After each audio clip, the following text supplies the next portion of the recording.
हमें petrol diesel का उपयोग कम करना होगा।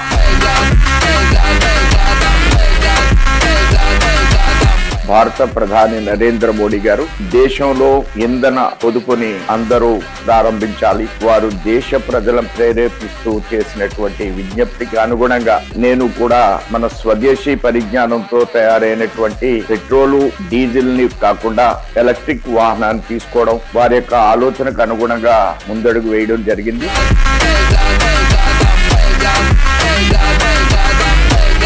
Hey God,